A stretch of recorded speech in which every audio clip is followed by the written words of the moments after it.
이집트 사막의 뜨거운 심장부에는 먼 과거의 위대한 증거들이 우뚝 서 있습니다. 피라미드는 수천 년 동안 시간의 흐름뿐만 아니라 우리의 지식까지도 도전하는 거대한 석조 거인들입니다. 이 놀라운 건축물들은 놀라울 정도로 정밀하게 지어졌으며 단순히 고대 찬란한 문명의 상징일 뿐만 아니라 역사가 우리에게 남긴 가장 매혹적인 미스터리 중 하나를 대표합니다.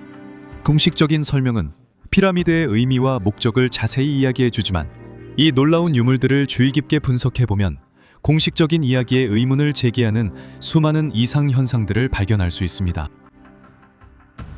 이 영상에서는 우리가 이 놀라운 민족에 대해 알고 있다고 생각했던 모든 것을 의심하게 만드는 미스터리들을 탐구하고 분석할 것이며 과거에 대한 우리의 이해를 완전히 뒤바꿀 새로운 가능성들도 제시할 것입니다. 자, 이 놀랍고 신비로운 여행을 시작하기 전에 항상 그렇듯이 저희 채널을 구독하셔서 저희의 작업을 응원해 주시고 새로운 영상을 놓치지 않으시길 부탁드립니다.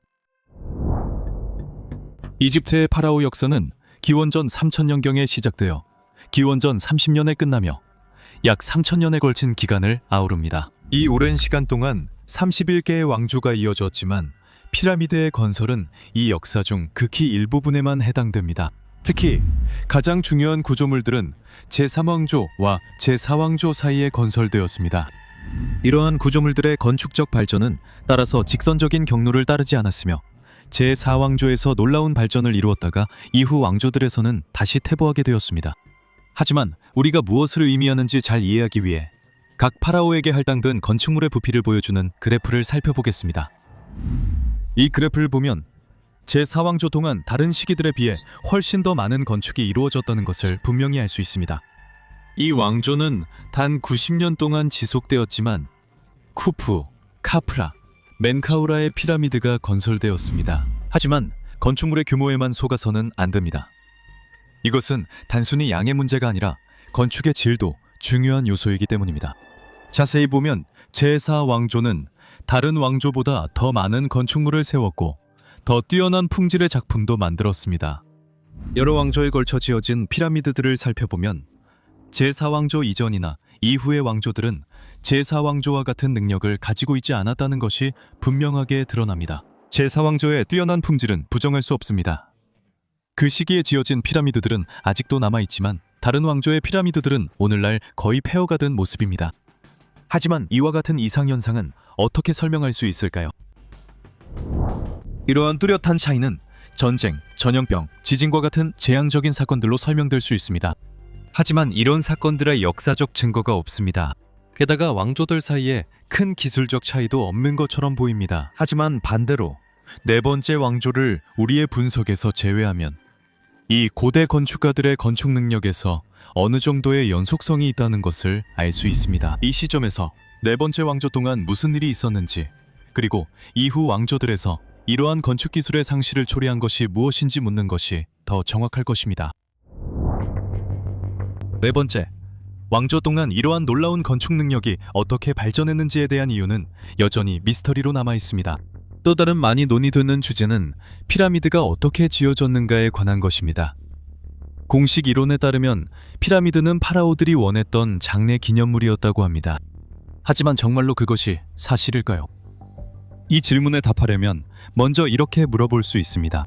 피라미드 내부에서 발견된 시신수는 몇 구인가요? 답은 매우 간단합니다. 한 구도 없습니다.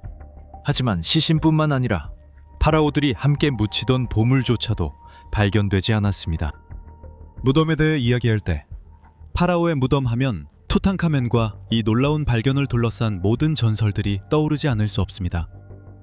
파라오의 무덤에서는 그의 전차, 캐노피, 그리고 석권 자체를 포함한 수많은 유물들이 발견되었습니다.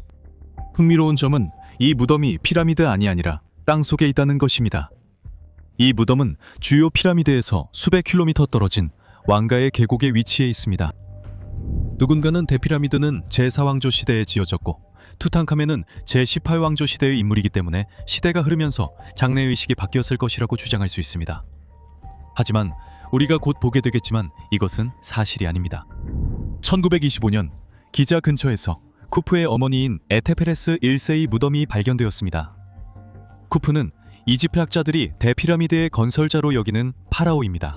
이 무덤에서 발견된 유물들은 왕가의 계곡에서 발견된 것들과 유사하여 장례 전통이 시간이 지나도 그다지 많이 변하지 않았을 수도 있음을 시사합니다. 하지만 이집트 학자들은 피라미드 내부에서 아무것도 발견되지 않은 이유가 수년에 걸쳐 수많은 약탈이 이루어져 내부의 모든 보물이 사라졌기 때문이라고 설명합니다. 이집트 학자들의 가설이 일관성 있는지 확인하기 위해 우리는 시간을 거슬러 올라가 역사의 아버지로 불리는 그리스 역사가 헤로도토스의 말을 들어보겠습니다. 그는 기원전 484년에 살았습니다. 헤로도토스는 자신의 저서에서 첫 번째로 중요한 정보를 제공합니다. 그가 이집트에 도착했을 때 대피라미드는 아직도 흰 석회암 판으로 덮여 있었고 그 흰 돌은 사막에서 피라미드를 빛나게 하여 아주 먼 거리에서도 볼 수 있게 했습니다. 하지만 헤로도토스는 또 다른 중요한 정보도 전합니다. 그가 알게 된 바에 따르면 쿠프의 무덤은 대피라미드가 아니라 나일강 물 위에 있는 섬에 있다고 합니다. 이 왕은 나일강에서 피라미드로 이어지는 운하를 파괴했습니다. 이 운하는 길고 넓고 깊고 피라미드가 있는 곳 주위로 물을 끌어들이기 위해 파였습니다. 이렇게 해서 피라미드는 나일강이 둘러싸고 있는 물에 의해 둘러싸이게 되었습니다. 피라미드 자체는 흰색의 매끄럽고 잘 다듬어진 돌로 지어졌지만 그 주위에는 많은 조각상들 사이에 쓰이는 돌과 비슷한 검은색의 매끄러운 돌로 테라스가 만들어졌습니다. 피라미드 근처 북쪽에는 땅속에 파인 지하 무덤이 있습니다. 쿠프의 시신이 그 안에 안치되어 있으며 나일강에서 끌어온 수로를 통해 그 무덤이 물로 둘러싸여 있다고 전해집니다. 돌 하나가 문처럼 회전할 수 있어서 이 무덤에 들어가고 나올 수 있습니다. 기원전 25년에 그리스 역사가 스트라본이 남긴 기록이 있습니다. 그는 대피라미드 내부에 대한 최초의 묘사를 우리에게 전해준 인물입니다. 에라토스테네스에 따르면 피라미드 자체는 밑변이 7스타디온이고 높이는 6을 넘는다고 합니다. 입구는 얇은 돌로 되어 있는데 막대기로 만든 지렛대로 들어 올릴 수 있습니다. 입구는 지하로 이어지는 통로로 연결되며 이 통로는 40큐빗 길이로 경사진 형태이고 지하의 방으로 이어집니다. 스트라본은 아래로 내려가는 통로가 지하의 방으로 이어진다고 설명하지만 이 방은 비어있고 그 안에는 어떤 보물이나 파라오의 흔적도 없습니다.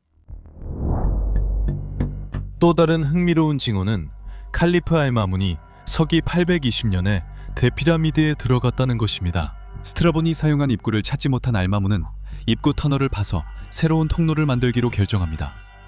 운 좋게도 이 터널은 스트라본이 이전에 탐험했던 아래로 내려가는 통로와 교차하게 됩니다. 알마문 역시 지하방이 비어 있었다고 밝혔지만 포기하지 않고 탐험을 계속했습니다. 알마문은 암석의 또 다른 통로를 파서 새로운 공간에 도달했는데 이곳이 오늘날 우리가 대회랑라고 부르는 곳입니다. 대회랑은 위로 올라가는 통로입니다. 칼리프는 그 통로를 따라가서 나중에 여왕의 방과 왕의 방으로 불리게 되는 두 방에 도착했지만 이번에도 두 방 모두 비어 있었습니다. 이런 발견에 실망한 알마문은 결국 탐사를 완전히 포기하기로 결정합니다. 이집트 학자들은 칼리프가 방을 비워진 채 발견한 것은 이미 약탈당했기 때문이라고 말합니다. 하지만 이쯤에서 이런 의문이 생깁니다. 알마문이 상구방에 들어가기 위해 암석을 뚫어야 했다면 도굴꾼들은 어떻게 상구방에 들어갈 수 있었을까요? 공식적인 설명에 따르면 약탈자들은 우물 통로라고 불리는 통로를 통해 보물을 훔쳐갔다고 합니다. 실제로 이 통로는 대회랑과 스트라본이 발견한 하강 통로를 연결합니다. 하지만 이 통로의 너비는 겨우 90cm에 불과하고 좁아지는 부분은 65cm까지 줄어들며 수직으로 60m나 뻗어 있다는 점을 강조해야 합니다. 도둑들이 이 작은 통로를 통해 자신들과 귀중품을 내리는 것은 결코 쉬운 일이 아니었을 것입니다. 앞서 보셨듯이 그 물건들은 상당히 큰 크기에 이를 수도 있었습니다. 하지만 피라미드가 실제로 무덤이었다는 가설과 도굴꾼들의 행동 때문에 파라오의 시신과 물건들이 사라졌다는 생각을 받아들인다면 또 다른 질문에 답해야 합니다. 왜 공식 이집트학에서는 스네프루 파라오가 3개의 피라미드를 건설했다고 보는 걸까요? 이집트 학자들은 스네프루가 처음 2개의 피라미드에 만족하지 못했거나 아니면 구조적인 문제가 있었을 가능성이 높다고 말합니다. 그래서 그는 3번째 피라미드를 짓기로 결정했습니다. 이 설명에 반박하기는 어렵습니다. 우리는 파라오가 3가지 프로젝트에 참여했고 그중 2개는 실패했으며 이를 50년 통치 기간에 했다는 점이 놀랍다고 지적할 수 있습니다. 또 다른 논쟁거리는 대피라미드 안에 왜 3개의 매장실이 있는가 하는 점입니다. 피라미드는 오직 한 구, 즉 파라오의 시신만을 안치하기 위한 것이었기 때문입니다. 3개의 방이 존재하는 것을 설명하기 위해 제시된 가설은 건설 도중에 설계가 변경되었다는 것입니다. 첫 번째 2방, 즉 지하실과 왕비의 방은 설계 변경으로 인해 버려졌고 그래서 완성되지 않았다는 것입니다. 사실 이 가설은 1992년에 큰 타격을 받게 되는데 그 해에 엔지니어 로돌프 군텐브링크가 자신이 발명한 작은 로봇 덕분에 놀라운 발견을 했기 때문입니다. 설계 변경 이론을 뒷받침하는 증거 중 하나는 왕비의 방에서 시작되는 환기구의 길이입니다. 이 환기구들은 이집트 학자들에 따르면 미완성 상태로 남아 있었기 때문에 높이가 몇 미터에 불과했습니다. 하지만 군텐브링크가 만든 로봇은 이 믿음을 완전히 뒤집었습니다. 로봇을 환기구에 넣자 이 환기구들이 미완성이 아니라 60m 이상 뻗어 있고 심지어 왕의 방까지도 넘어간다는 사실이 밝혀졌습니다. 이 발견이 왜 설계 변경 이론을 무너뜨리는지 이해하려면 피라미드가 아래에서 위로 건설되었다는 사실을 알아야 합니다. 그리고 방들과 모든 환기구들은 돌을 파서 만든 것이 아니라 미리 준비된 돌들을 맞춰 쌓아서 만들어졌다는 점도 알아야 합니다. 따라서 만약 설계 변경이 있었다면 환기구를 계속해서 만드는 것은 전혀 논리적이지 않았을 것입니다. 그것은 단지 엄청난 시간과 자원의 낭비였을 뿐입니다. 또 다른 논란이자 흥미로운 점은 대피라미드의 건설 방식과 시기에 관한 것입니다. 시간이 흐르면서 여러 가지 가설이 제시되었습니다. 그중 하나는 구조물이 높아질수록 함께 높아지는 직선 경사로를 건설했다는 가설입니다. 하지만 이 가설이 가장 단순해 보일지라도 실제로 적용해보면 엄청난 문제점들이 드러납니다. 현재 쿠프 왕의 피라미드는 높이가 138m이지만 건설 당시에는 약 146m였습니다. 이 경사로가 덜 가파르려면 얼마나 길어야 했을지, 그리고 사람들이 큰 석회암과 화강암 덩어리를 끌어올릴 수 있었을지 상상해보세요. 이뿐만 아니라 피라미드가 더 높아질 때마다 경사로를 분해하고 다시 만들어야 했습니다. 경사로를 만드는 일이 실제로 피라미드를 짓는 것보다 더 힘들었을 것이라고 말할 수 있습니다. 다른 이론들은 외부 또는 내부에 나선형 경사로를 만들었다고 가정합니다. 이러한 가설들이 직선 경사로를 만드는 데 따르는 어려움의 문제를 어느 정도 해결해 주긴 하지만 여전히 명확하지 않은 점이 있습니다. 바로 건설 기간입니다. 여러 독립 연구자들이 이 부분을 매우 꼼꼼하게 다루었으며 관련 링크는 영상 설명란에서 확인하실 수 있습니다. 우리가 잘 알고 있는 사실부터 시작해 봅시다.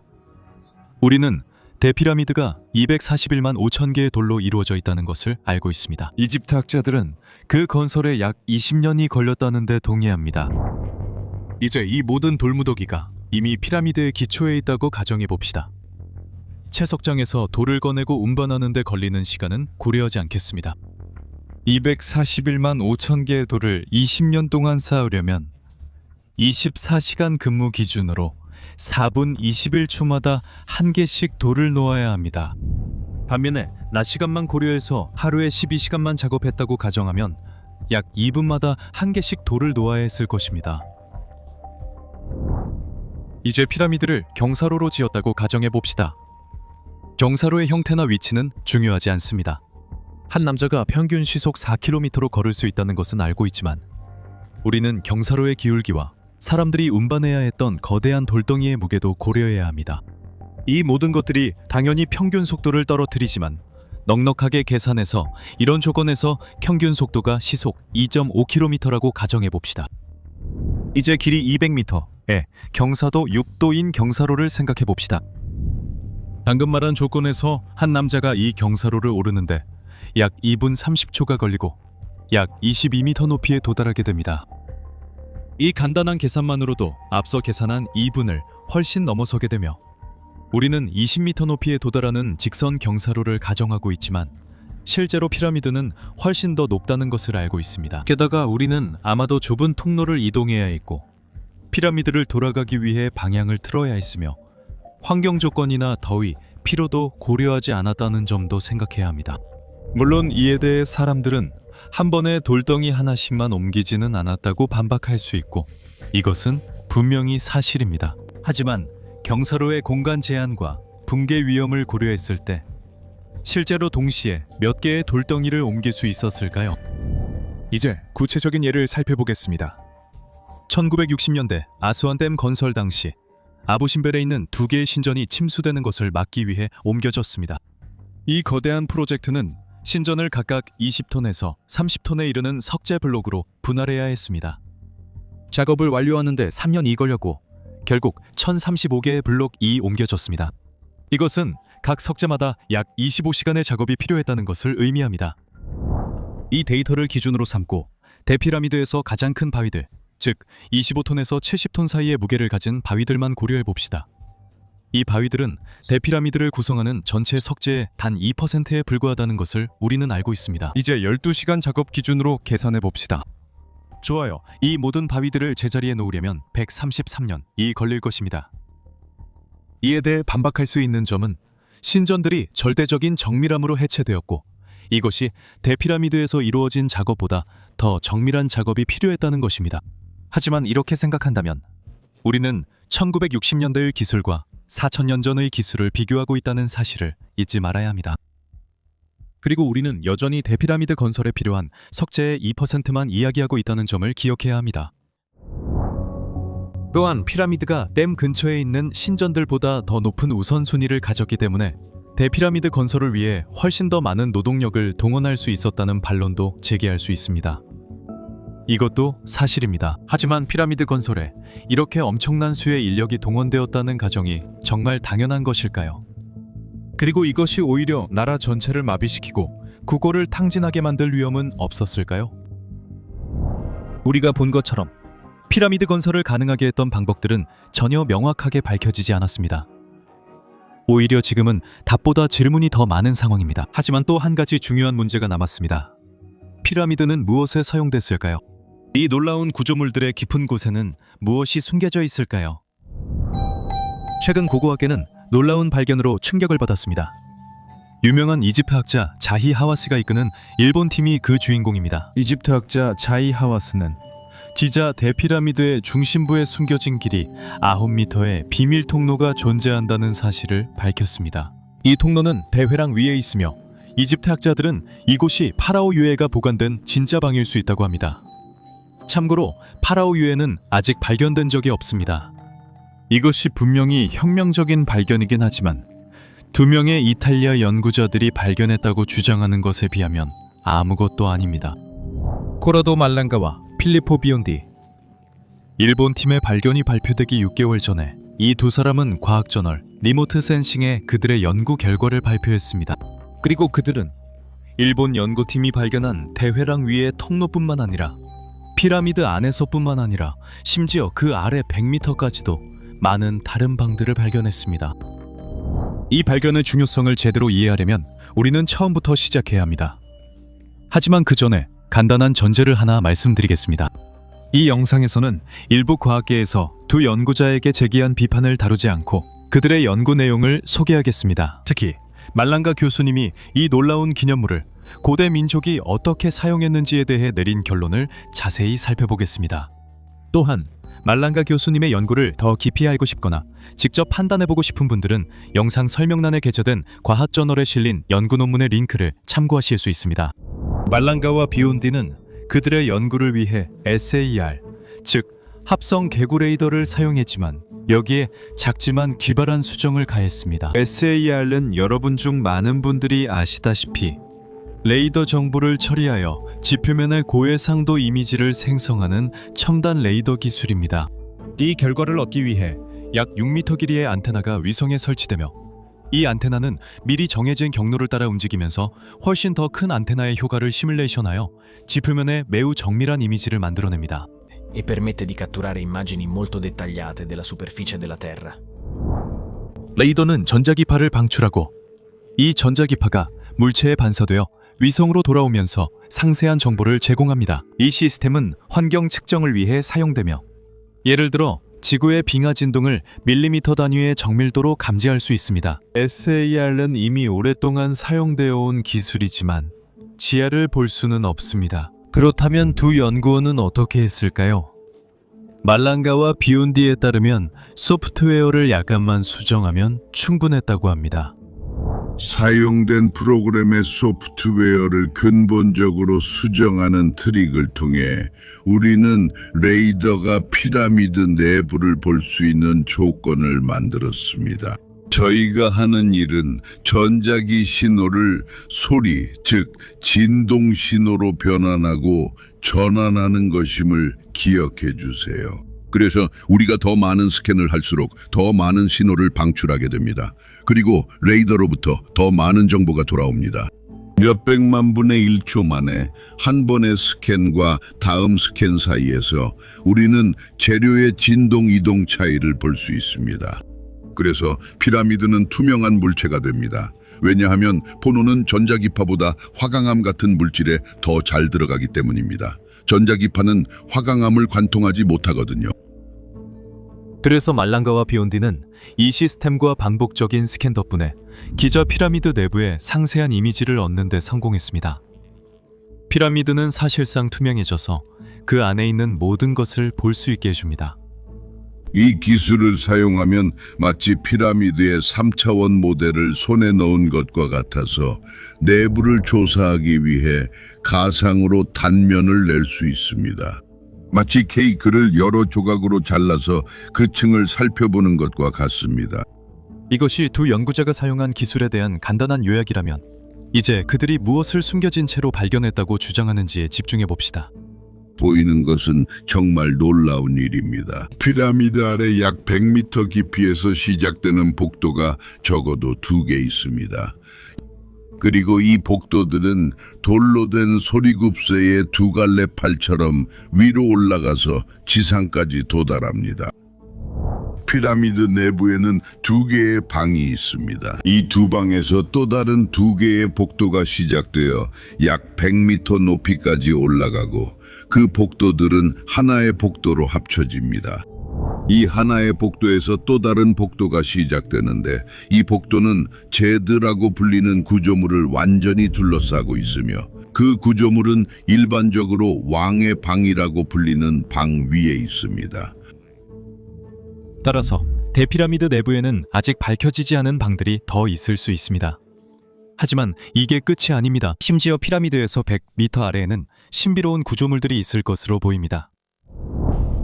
이것이 두 연구자가 대피라미드의 지하와 화강암 바위 사이에서 발견했다고 주장하는 것입니다. 이것은 의심할 여지 없이 충격적인 발견으로 지금까지 우리가 대피라미드에 대해 알고 있다고 생각했던 모든 것을 완전히 바꿔놓는 것입니다. 그렇다면 고대 이집트인들은 왜 이 놀라운 피라미드를 지었을까요?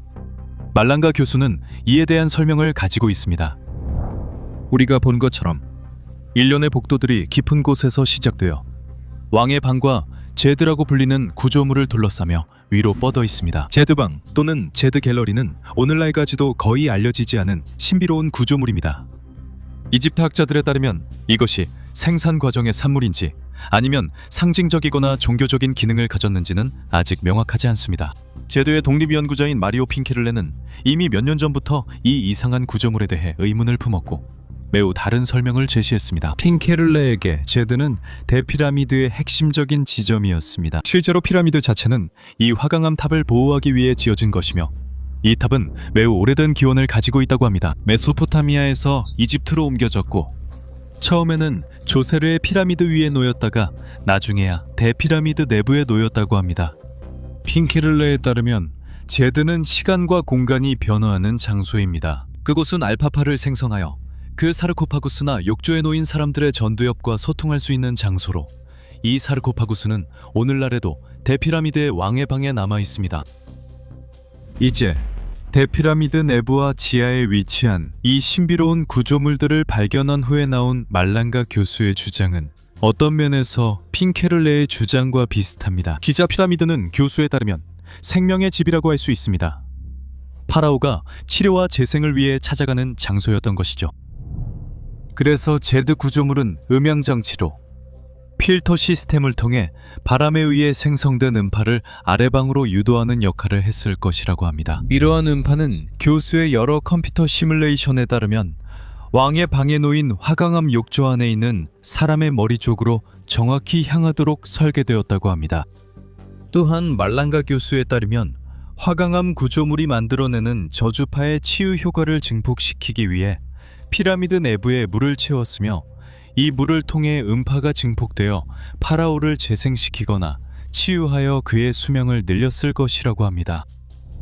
이 치유 진동을 통해 파라오는 재생되었습니다. 병이 있으면 치유되고 더 오래 살게 되었습니다. 실제로 진짜 역사는 이집트 학자들이 말하는 이야기가 아니라 팔레르모 석판이나 토리노 파피루스에 기록된 진짜 역사입니다. 팔레르모 석판과 토리노 파피루스는 우리가 이집트 역사의 2만 7천 년을 잃어버렸고 최초의 파라오들은 9천 년을 살았다는 것을 보여줍니다. 투타, 첫 번째 파라오 신은 9천 년을 살았습니다. 두 번째 파라오 신라는 1000년 동안 살고 다스렸습니다. 분명히 이 모든 것은 공식 이집트학의 어떤 재구성과도 상반되며 단지 상상력이 풍부한 사람의 산물처럼 보일 수 있습니다. 하지만 말랑가 교수의 연구를 이렇게 간단히 넘겨도 되는 걸까요? 최근 몇 년 동안 두 개의 다른 연구팀에 의해 적어도 두 가지 흥미로운 과학적 발견이 이루어졌습니다. 함께 살펴보시죠. 첫 번째 발견은 엔지니어, 건축가, 고고학자들이 참여한 국제연구팀에 의해 이루어졌습니다. 이 팀은 열 스캔을 이용해 대피라미드의 가열 및 냉각 과정의 속도를 연구했습니다. 연구자들은 데이터를 분석하면서 매우 특별한 무언가를 발견했습니다. 실제로 그들은 대피라미드를 구성하는 돌블록들이 전면에서는 균일한 양상을 보이지만 특히 세 개의 돌은 더 높은 온도를 나타낸다는 것을 발견했습니다.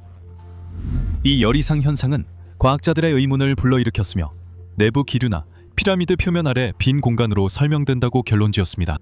O di cavità sottostanti la superficie della grande piramide. 빈 공간은 암석이나 토양처럼 열을 보존하지 않기 때문에 이는 표면 아래에 구조적 요소가 존재할 가능성을 열어주며 이로 인해 현재 알려지지 않은 공간이나 장소로 이어질 수 있습니다. 따라서 이 발견은 피라미드 내부에 다른 방이 존재하고 그 아래에 약 100m에 걸쳐 뻗어 있는 두 개의 구조물이 있다는 말랑가와 비온디의 주장을 뒷받침하는 것으로 보입니다. 또 다른 흥미로운 발견은 상트페테르부르크 ITMO 대학교의 물리학자들에 의해 이루어졌으며 그 결과는 과학 저널인 저널 오브 어플라이드 피직스에 발표되었습니다.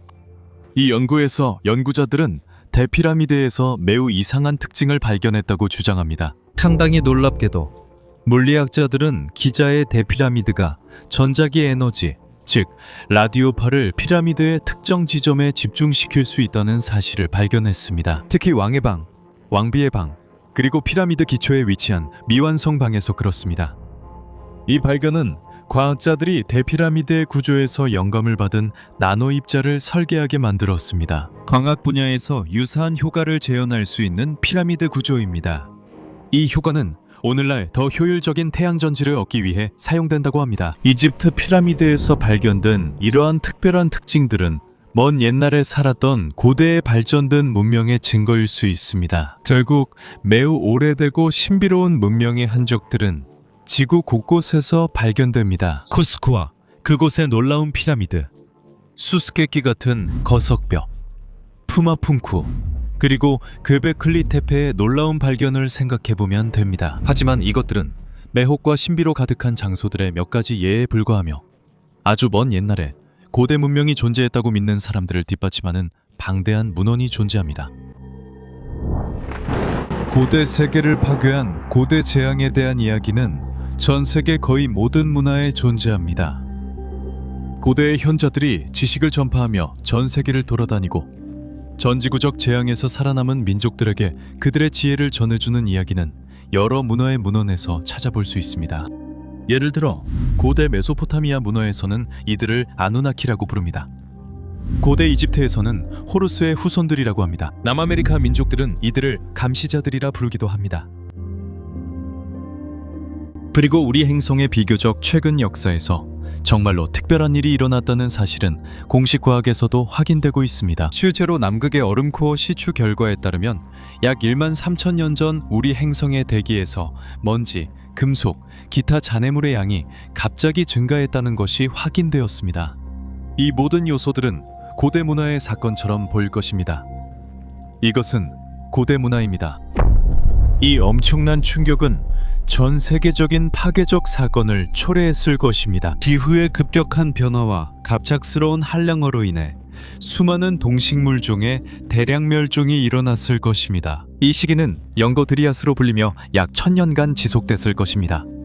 그러다가 갑자기 아직까지 밝혀지지 않은 어떤 사건으로 인해 그 다음 100년 동안 기후가 따뜻해지고 오늘날과 같은 수준으로 안정되었을 것입니다.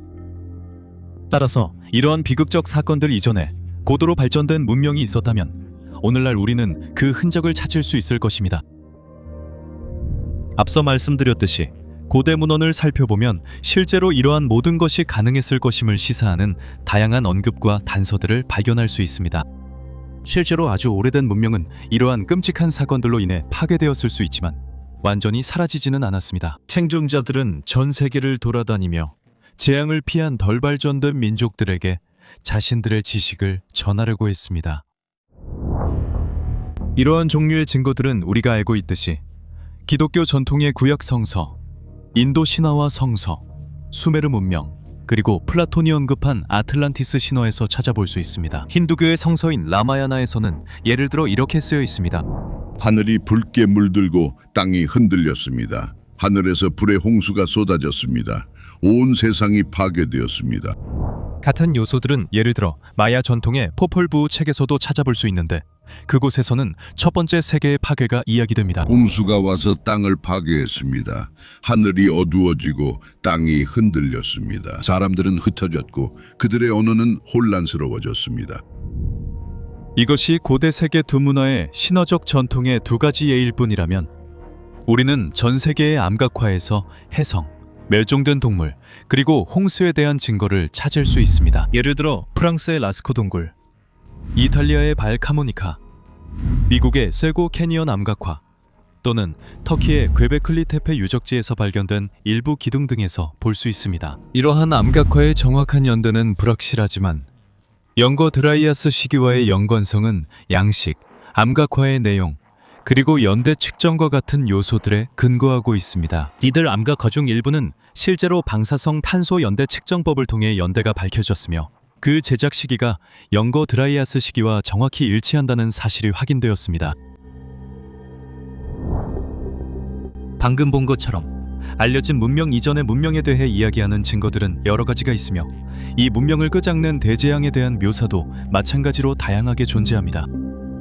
하지만 영상에 처음에 말씀드렸듯이 오늘 우리의 연구는 그러한 기술이 보급될 수 없었던 시기에 존재했던 고도의 기술력을 입증하는 기술적 흔적들의 분석에 집중하고 있습니다. 그러면 다시 이집트로 돌아가서 사카라로 가봅시다. 사카라에는 조세르의 피라미드가 있는데 이 피라미드는 이집트 학자들에 의해 오늘날까지 남아있는 가장 오래된 이집트 피라미드로 여겨집니다. 이 피라미드는 고대 이집트의 수도였던 멤피스의 북동쪽에 위치해 있으며 공식 학설에 따르면 제3왕조, 즉 기원전 2686년경에 세워진 것으로 추정됩니다. 사카라는 또한 아피스 신에게 바쳐진 지하 신전인 세라페움으로도 유명합니다. 신전 아래에 위치한 갤러리 내부에서는 실제로 화강암 블록으로 만들어진 거대한 석관들이 발견되었으며 이 석관들은 무게가 최대 70톤에 달합니다. 이 석관들은 1851년에 프랑스의 고고학자 오기스트 마리에트에 의해 발견되었습니다. 공식 학설에 따르면 이 석관들은 미라가 든 황소 시신을 담았던 것으로 추정됩니다. 하지만 그 안에서는 아무것도 발견되지 않아 이 유적지는 여전히 미스터리로 남아 있습니다. 하지만 사카라 세라페움의 석관들은 이 유적지에 존재하는 유일한 미스터리가 아닙니다. 훨씬 더 단순하고 어떤 면에서는 평범한 무언가가 이집트 학자들의 해석을 혼란스럽게 만들고 있으며 우리가 찾고 있는 그 기술적 지표가 될 수도 있습니다. 우리가 말하는 것은 파라오 조세르의 항아리들입니다. 나일의 나라 이집트를 다스리던 조세르는 사카라의 계단식 피라미드로 유명하며 건축가 이모텝이 그를 위해 지었습니다. 그는 기원전 2800년경에 약 4만 개의 항아리를 모았다고 합니다. 그런데 이 항아리들은 도대체 무엇이 그렇게 특별한 걸까요? 이 유물들을 독특하게 만드는 기술적 데이터를 분석하기 전에 인류의 역사에서 주로 점토, 테라코타, 불어서 만든 유리와 같은 연성이 있는 재료로 항아리를 만들어 왔다는 점을 기억하는 것이 중요합니다. 일부 경우에는 알라바스터와 같이 더 단단한 재료가 사용되기도 했지만 이 역시 가공하기에 비교적 쉬운 편입니다. 일반적으로 장인들은 우리가 잘 알고 있는 특유의 둥근 형태를 항아리에 부여하기 위해 물레를 사용합니다. 사카라에서 발견된 이 유물들의 특별한 점은 물레로 만들어질 수 없을 뿐만 아니라 이런 종류의 재료로도 만들어지지 않았다는 것입니다. 실제로 대부분은 화강암, 심지어는 삼노감으로 만들어졌으며 이것이 별로 중요하지 않은 요소처럼 보일 수 있지만 이 사실이 문제의 본질을 완전히 바꿔놓습니다. 이 문제의 중요성을 제대로 이해하려면 우리는 모스 경도 척도를 참고해야 합니다. 즉, 돌의 경도를 분류하는 척도입니다. 이 척도는 1812년 독일의 지질학자 프리드리히 모스가 고안했으며 10가지 기준 광물을 사용합니다. 각각의 광물은 자신보다 경도가 낮은 광물을 긁을 수 있고 경도가 더 높은 광물에 의해 긁힐 수 있습니다. 이 척도에서 경도는 광물이 마모나 변형에 얼마나 잘 견디는지로 정의되며 가장 낮은 값인 1은 활석에 해당하고 가장 높은 값인 10은 다이아몬드에 부여됩니다. 다이아몬드는 알려진 천연 광물 중 가장 단단합니다. 이 척도는 다음과 같은 순서를 따르며 가장 부드러운 것부터 가장 단단한 것까지 분류합니다. 탈크, 석고, 방해석, 형석, 인을석, 정장석, 석영, 토파즈, 강옥, 그리고 마지막으로 다이아몬드입니다. 디오라이트는 조셀의 유물 컬렉션에서 발견된 항아리를 만드는 데 사용된 재료로 모스 경도 척도에서 6번째와 7번째 사이에 위치합니다. 이 항아리들이 만들어진 재료의 경도를 이해하려면 이 척도에서 강철이 4번째 위치에 있다는 점만 생각해도 충분합니다. 이것은 강철 끝으로는 디오라이트를 긁을 수 없다는 것을 의미합니다. 분명히 우리는 경도에 대해 이야기하고 있는 것이지 강도에 대해 이야기하는 것은 아닙니다. 명확히 해야 할 점은 만약 우리가 망치로 디오라이트 항아리를 치면 그것은 산산조각이긴 하지만 강철로 만든 물건은 그렇지 않다는 것입니다. 따라서 경도는 전혀 다른 개념이며 디오라이트의 경우 오늘날에도 이런 유사한 공예품을 만드는데 어려움이 있을 것입니다. 디오라이트나 화강암 역시 종종 조각상이나 조각품을 만드는 데 사용됩니다. 하지만 항아리를 만드는 것은 겉보기에는 더 쉬워 보일 수 있지만 훨씬 더 복잡한 작업입니다. 사실 이런 재료를 외부에서 가공하는 것도 이미 복잡한 일인데 이런 단단한 재료를 내부, 즉 항아리의 내부를 가공하는 것은 거의 불가능에 가깝습니다. 게다가 조셀의 항아리처럼 목이 좁고 길면서 몸통이 넓은 형태라면 오늘날에도 어떻게 원시적인 민족이 이런 항아리를 만들 수 있었는지 이해하는 것은 불가능합니다. 유일한 가능성은 석영, 에메랄드 또는 다이아몬드로 만든 촉이나 브러쉬가 달린 도구들이 사용되었을 것이라는 점입니다. 하지만 고고학자들의 보고에 따르면 수천 년 전에 살았던 고대 이집트인들은 이러한 첨단 도구를 가지고 있지 않았다고 합니다. 또한 목이 매우 좁거나 목에 비해 몸통이 특히 넓은 항아리의 경우에도 이 기술은 적용될 수 없었을 것입니다. 가정적으로 능숙한 이집트 장인들이 항아리를 만들기 위해 석영가루를 사용하는데 엄청난 헌신을 쏟았다고 해도 여전히 그들이 어떻게 항아리 내부를 조각할 수 있었는지에 대한 수수께끼는 남아있습니다. 기술적인 한계로 인해 항아리 내부의 빈 공간은 항아리 목의 지름을 넘을 수 없었음이 분명해집니다. 하지만 이것이 발견되는 유일한 문제는 아닙니다. 항아리들을 관찰해보면 이들은 도공들이 물레를 사용할 때 만들어내는 것과 같은 완벽한 둥근 형태를 가지고 있다는 것을 알 수 있습니다. 하지만 돌을 조각해서 이렇게 완벽한 둥근 형태를 만드는 것은 불가능한 일입니다. 이뿐만 아니라 여러 전문가들의 의견에 따르면 놀라운 점은 아주 미세한 조각선들인데 이 조각선들은 0.122라는 믿기 힘든 크기의 아주 작은 촉으로 만들어졌다는 것입니다. 결국 조세르의 항아리들은 정말 놀라운 수수께끼이며 이쯤 되면 고대 이집트인들이 왜 이렇게 단단하고 다루기 힘든 돌로 일상용품을 만들었는지 궁금해질 수밖에 없습니다. 이 물건들에 우리가 모르는 용도가 있었던 걸까요? 또 다른 특별한 점은 가장 오래된 항아리들, 즉 가장 오래된 왕조에 속하는 것들이 선노감으로 만들어졌다는 것입니다. 반면에 더 최근 왕조의 항아리들은 더 부드러운 재료로 만들어졌습니다. 마치 가장 오래된 항아리들을 만들던 기술이나 목적이 사라진 것처럼 말이죠. 하지만 이는 고대 이집트 문화에서 새로운 일이 아닙니다. 이것은 피라미드에서도 볼 수 있는데 더 복잡하게 만들어진 피라미드들이 가장 오래된 왕조에 속한 것임을 알 수 있습니다. 기자에 있는 대피라미드를 생각해보면 됩니다. 반면 더 최근 왕조에 속한 피라미드들은 훨씬 덜 정교해 보이며 그중 많은 것들은 오늘날 돌무더기만 남아 있습니다. 그리고 만약 피라미드가 이집트 학자들이 주장하는 것처럼 파라오가 매장된 무덤이 아니라 우리에게 알려지지 않은 다른 기능을 가지고 있었다고 인정한다면 어떨까요? 조세르의 항아리들이 단순한 용기가 아니라 그 놀라운 특징들이 우리가 알지 못하는 분명한 이유를 가지고 있었을 가능성도 있습니다. 그리고 이것은 이 놀라운 유물들이 발견된 장소에 대한 또 다른 불분명한 사실을 설명해 줄 수 있습니다. 조세르의 피라미드는 독특한 계단식 형태로 다른 피라미드들과 구별되며 우리가 익숙한 일반적인 피라미드와는 확실히 다른 분명한 이래입니다. 하지만 많은 사람들이 모르는 이 피라미드를 더욱 신비롭게 만드는 점은 바로 그 아래에 숨겨진 지하 복합 구조입니다. 약 6km에 걸쳐 이어지는 복잡한 통음망이 지하 28m 깊이에 위치한 지름 약 7m의 중앙방에서 뻗어나가고 있습니다.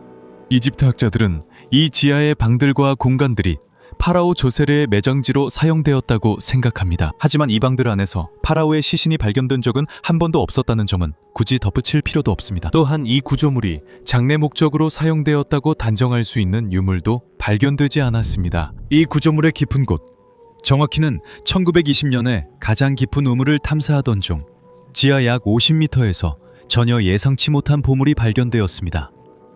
바로 우리가 지금까지 이야기해온 다양한 형태와 크기의 4만 개의 석재 항아리였습니다. 이 유물들은 수천 년 동안 완벽하게 보존되어 왔습니다. 하지만 왜 이 항아리들을 피라미드 지하 깊숙한 곳에 숨겼던 걸까요? 이 항아리들은 어떤 용도로 사용되었을까요? 한 가지 가능한 단서는 파라오의 영원한 안식을 감히 방해한 이들에게 닥친 수많은 미스터리한 죽음, 피할 수 없는 불운, 그리고 설명할 수 없는 사건들에 관한 수많은 이야기에서 찾을 수 있습니다. 가장 유명한 사례는 단연 투탕카멘의 경우입니다. 그의 저주는 전 세계적으로 전설이 되었고 고대 이집트를 신비로 감싸며 불길한 이론들을 부추겼습니다. 1922년 수년간의 탐사 끝에 영국의 고고학자 하워드 카터는 18 왕조 시대에 살았고 겨우 19세의 나이로 사망한 파라오 투탕카멘의 무덤을 발견합니다. 투탕카멘의 통치는 사실 매우 짧았습니다. 그는 젊은 나이에 알 수 없는 병으로 세상을 떠났지만 무덤이 수천 년간 보존되어 발견되며 투탕카멘은 고대 이집트의 가장 유명한 파라오 중 하나가 되었습니다. 하지만 그것만이 아닙니다. 이 놀라운 발견과 관련된 모든 사람들이 저주에 걸려 곧 죽음을 맞이했다는 무서운 전설도 있습니다. 그리고 이 일은 발견 후 몇 주 만에 실제로 일어났습니다. 카터의 탐사를 후원한 로드 카나본이 혈액 중독과 폐렴 증상을 동반한 원인 불명의 질병으로 사망한 것입니다. 하지만 이것은 고고학 유적지에서 일했던 연구자, 도굴꾼, 그리고 단순 노동자들에게 닥친 일련의 신비로운 죽음들 중 첫 번째에 불과했습니다. 그렇다면 이 신비로운 죽음들과 고대 이집트인들이 이 신성한 장소를 침범한 자들에게 예언했던 저주 사이에는 어떤 연관성이 있는 걸까요? 연구자 로스 펠로우에 따르면 그렇다고 합니다. 그 원인은 투탕카멘 무덤 발견에 참여했던 모든 사람들에게 영향을 미친 방사능 중독 때문이라고 합니다. 하지만 그들뿐만이 아닙니다. 정말 많은 남성과 여성들이 지식에 대한 갈증 때문에 자신의 목숨을 잃었다고 합니다. 예를 들어 카터 자신도 발견 몇 년 후에 매우 공격적인 림프종으로 사망하게 됩니다. 분명히 펠로우스의 이론은 놀라운 것이지만 곧 보시겠지만 단순한 상상에서 나온 것이 아니라 실제 사실과 구체적인 데이터로 뒷받침되고 있습니다. 이 내용이 여러분의 관심을 끌고 결코 무심하게 넘기지 못하게 할 것이라고 확신합니다.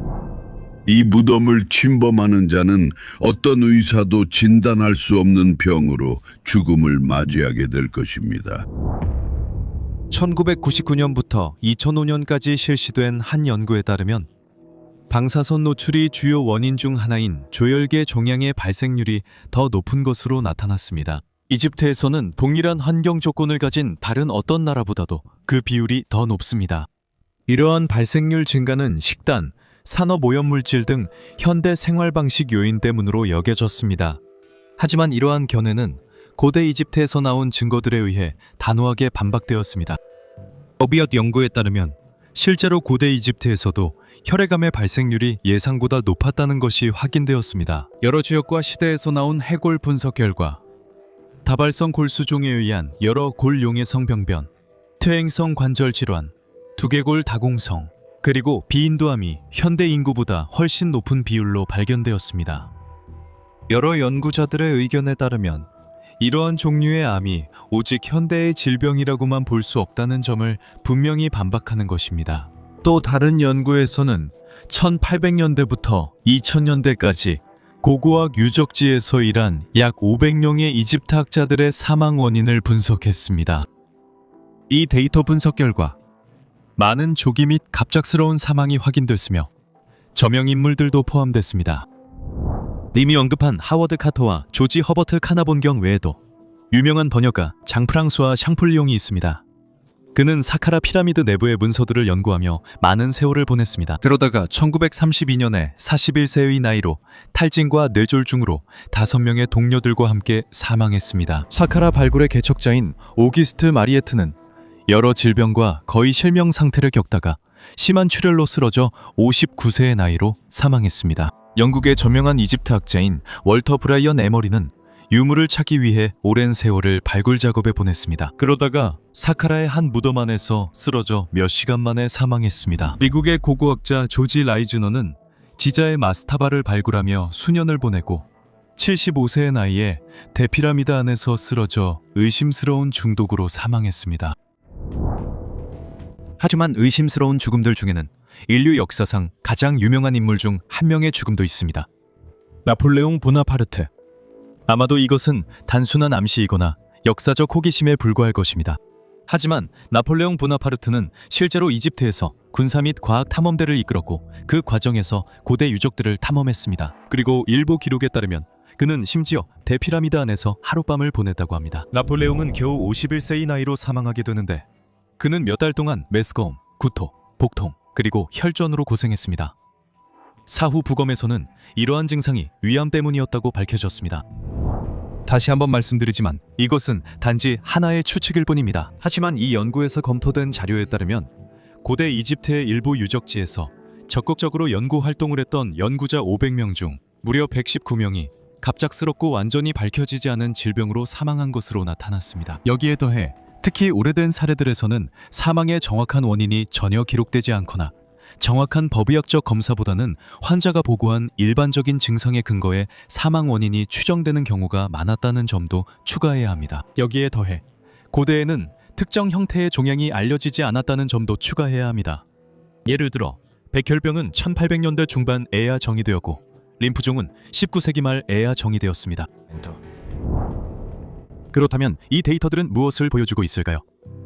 고대 이집트에서 발견에 기여한 연구자들이 정체를 알 수 없는 방사선 중독의 희생자였던 걸까요? 아니면 단순한 우연의 일치일 뿐일까요? 펠로스가 제기한 문제를 더 잘 이해하려면 우리는 한 걸음 물러서서 고대 이집트 문명의 몇 가지 독특한 특징을 분석해야 합니다. 고대 이집트에서 죽음은 단순한 끝이 아니라 또 다른 존재로 나아가는 과정이었습니다. 파라오는 태양신 오시리스처럼 신들과 하나가 되는 신성한 세계로 들어가는 것이었죠. 마스타바는 잘린 피라미드 형태의 거대한 무덤으로 이 기적적인 사건이 일어나는 신성한 장소였습니다. 전설에 따르면 오시리스는 형제 세트에게 살해당한 후 아내 이시스와 아들 호루스의 도움으로 다시 부활했습니다. 그의 시신은 마법 의식으로 준비되어 돌로 만든 관 안에 안치되었습니다. 오시리스는 눈부신 빛으로 변해 하늘로 올라가 아버지와 다시 만났습니다. 이것은 매우 오래된 의식을 종교적이고 인간화된 해석으로 본질적으로 고대 이집트인들이 완전히 이해하지 못했던 무언가를 재해석한 것입니다. 실제로 오시리스의 시신은 의식 준비 과정에서 특별한 빵과 맥주로 영양을 공급받았고 그 후 돌로 된 방 안에 안치되어 마법처럼 눈부신 빛으로 변해 하늘로 올라가 아버지 신과 합쳐졌습니다. 고대 왕국 시절 이집트인들은 이 과정이 실제로 일어나며 연금술이나 마법으로 가능하다고 믿었습니다. 또한 평범한 사람은 이해할 수 없다고 생각했습니다. 제2 중간기가 끝난 후 평범한 이집트인들은 고왕국의 장례 문학을 물려받았으며 그 문학에는 위대한 비밀이 담겨 있다고 전해졌습니다. 실제로 고대 문헌들은 그 신비를 드러내지 말라고 경고했습니다. 다른 사람에게는 절대 보여주지 마라. 그것은 아무도 어디에서도 알지 못하는 진정한 신비입니다. 죽은 자의 선은 또한 고대 왕국의 이전왕들과 평범한 사람들, 즉 일반인으로 묘사된 인류를 구분했습니다. 이러한 변신과 하늘로 오르는 것을 가능하게 했던 수단은 마법의 재물에 담긴 보이지 않는 기운이었습니다. 예를 들어 오시리스는 관구문서에서 이렇게 선언합니다. 나는 재물을 통해 힘을 얻는다. 나는 기운을 통해 나아간다. 마법을 통해서인가 기운을 받아라. 그래야 너도 무기력하지 않을 것이다. 아오르는 불에서 나아가라. 나는 마법의 음식, 정령들의 마법을 먹었다. 영혼들이 내 안에 있다. 그림자들이 내 안에 있다. 나는 강력한 정령들로 변했다. 나는 기운으로 태양 아래 빛난다. 나는 고대의 존재다. 내 영혼은 원초적인 형태로 힘을 지니고 있다. 이집트 장례 문헌에서 이러한 재물은 체파우라고 불렸으며 파라오의 부활 과정에서 중요한 역할을 하는 마법의 음식이었다. 이 음식은 케이크와 맥주 또는 빵과 우유로 묘사되었으며 단순한 의식용 재물일 뿐만 아니라 군주의 몸을 변화시키는 핵심 요소였다. 마법의 음식들 중에서 사프란 케이크는 특별한 중요성을 지니고 있었다. 하늘의 신 호루스의 눈을 상징하는 이 케이크들은 오시리스에게 바쳐져 그의 영혼을 기르는 데 사용되었다. 그리고 그의 영혼이 영혼을 향한 여정을 떠날 수 있도록 준비했다. 관구문서에는 일련의 주문들이 이 마법의 음식을 준비하고 먹는 과정을 자세히 설명하고 있다. 음식에서 나오는 에너지 물질인 유출물은 태양의 움직임과 연관되어 있었고 정해진 양만큼 제공되었다. 하지만 파라오의 영혼을 하늘 높이 승천하게 할 수 있었던 이 마법의 음식은 과연 무엇이었을까요? 놀랍게도 일부 연구자들은 이집트 문헌에서 마법의 음식으로 여겨졌던 체파우의 묘사와 현대 핵기술의 과정 사이에서 흥미로운 유사점을 발견했습니다. 실제로 주된 해결료인 우라늄 235의 원광석인 옐로 케이크는 고대 문헌에 묘사된 마법의 음식과 유사한 특징을 가지고 있습니다. 하지만 원래의 옐로 케이크만으로는 핵반응을 일으키기에 충분하지 않으며 더 높은 농도로 농축되어야 합니다. 이 과정에서 옐로 케이크는 냉각된 유백색 액체 형태로 변하게 됩니다. 바로 이 유백색의 모습이 관구문서에서 암호적으로 묘사된 것으로 보이며 그 작업 과정은 마치 마법의 음식이 정화되고 오시리스가 섭취할 수 있도록 준비되는 것을 연상시킵니다. 오시리스는 이시스의 가슴에서 유백색 액체를 받았습니다. 그는 차가운 음료에서 나오는 흐름을 받았습니다. 부패에서 나오는 흐름, 차가운 음료는 당신의 것입니다. 그 흐름은 당신의 것입니다. 그 안에 힘이 있습니다. 파라오의 몸은 이렇게 특정한 요소들로 영향을 공급받은 후 격렬한 빛과 극도의 열을 발생시키는 반응을 일으켰을 것입니다. 대피라미드 내부에서 발견된 물리적 증거들은 놀랍게도 이 놀라운 이론을 뒷받침하는 것처럼 보입니다. 왕의 방 내부 벽은 처음에는 대리석으로 연마된 것으로 보고되었는데 이는 탐험가들의 횃불빛을 반사했기 때문입니다. 하지만 실제로는 극도의 열원 때문에 유리화된 화강암이라는 것이 나중에 밝혀졌습니다. 석관은 일반 회색 화강암으로 만들어졌지만 표면은 강한 열에 의해 구워진 것처럼 부자연스러운 짙은 갈색을 띠고 있으며 모서리에는 용해든 흔적이 보입니다. 일부 학자들에 따르면 이 열은 세파우에 의해 촉발된 핵반응에서 발생했을 수도 있다고 합니다. 이 우라늄 기반 기술은 또한 방사성 폐기물을 생성했을 것이며 이러한 폐기물은 매립을 통해 처리되었고 이에 대한 문헌적 및 물리적 증거가 존재합니다. 예를 들어 이집트 전설에서는 오시리스가 죽었을 때 그의 시신 조각들이 납으로 안감 처리된 관에 담겨 깊은 물속에 묻혔다고 전해집니다. 이 설명은 기자에 있는 이른바 오시리스의 무덤 구조와 일치하는데 이 무덤은 깊이 30m의 물로 채워진 수직 우물로 이루어져 있으며 바닥에는 약 40톤에 달하는 데사이트 석관이 놓여 있었습니다. 약 20m 깊이의 두 번째 층에 있는 현무암 상자들은 가이거 계수기로 조사되었고 특히 내부에서 강한 방사능이 검출되었습니다. 역시 기자에서 구체적으로는 셰프렌 계곡의 창고와 지하실, 그리고 우리가 방금 말씀드린 오시리스 무덤 우물의 두 번째 층에서도 마찬가지입니다. 이례적으로 높은 방사선 수치가 발견되었습니다. 반면 사카라의 여러 지하 무덤에서는 라돈, 즉 우라늄의 붕괴 과정에서 방출되는 방사선 가스가 발견되었습니다. 이러한 방사능 수치는 토양에 존재하는 일반적인 방사능보다 높다고 여겨지며 이로 인해 이 장소들이 실제로 방사성 폐기물 저장소로 사용되었을 가능성을 시사합니다. 그리고 이는 분명히 추가적인 분석을 수행하도록 유도합니다. 이 가설은 또한 이집트에서 발견된 고대 문헌들에 의해 확인되는 것으로 보입니다. 거기에는 오시리스의 시신 혹은 그 잔해가 폐기물로 간주되어야 한다고 명확하게 언급되어 있습니다. 그리고 인류에게 잔해에서 멀리하라고 경고합니다. 그 안에 해로운 영혼이 있을 수 있기 때문입니다. 하지만 펠로우스의 연구는 여기서 멈추지 않고 추가적인 증거를 찾기 위해 초기 이집트 문명 시기에 사용된 마스타바, 즉 기념비적인 무덤들을 분석합니다. 고대 이집트의 마스타바 무덤은 복잡한 수수께끼이며 겉보기에는 우리가 일반적으로 기대하는 무덤의 모습과는 전혀 다릅니다. 미라도 없고 해골도 없으며 정교한 장례 부장품도 없습니다. 처음에는 단순한 땅속 구멍에 불과했지만 시간이 흐르면서 진정한 기념비로 변모했습니다. 두 개의 내부방과 지하 매장실로 이어지는 깊은 수직 통로에 있는 직사각형에 높게 세워진 구조물입니다. 하지만 가장 이상한 점은 이 마스타바들이 모두 똑같았다는 것입니다. 고인의 중요성이 얼마나 크든 그의 무덤은 항상 똑같은 모습을 하고 있었습니다. 그리고 처음에는 장식도 전혀 없었습니다. 단순한 돌들만 있었고 어떤 장식도 없었습니다. 고고학자들은 마스타바에서 조각상, 일상용품, 심지어 봉헌물까지 온갖 것을 발견했지만 미라나 해골, 뼈조차도 전혀 발견하지 못했습니다. 그렇다면 시신들은 어디로 간 걸까요? 하지만 마스타바라는 용어의 어원 자체가 또 다른 단서를 제공할 수 있습니다. 아랍어로 마스타바는 벤치나 식탁을 의미합니다. 이 연관성은 현지 노동자들이 쓰던 이름을 초기 유럽 고고학자들이 사용한 데서 비롯됐습니다. 하지만 이 구조물들의 형태와 기능은 벤치와는 전혀 닮지 않았습니다. 이로 인해 연구자들은 더 깊이 연구했고 마스타바가 고대 페르시아어 뱅크에서 유래해 벙커나 지하 석실을 뜻한다는 사실을 밝혔습니다. 이 용어는 확실히 지하 공간과 숨겨진 방이 특징인 이러한 구조물에 더 잘 어울립니다.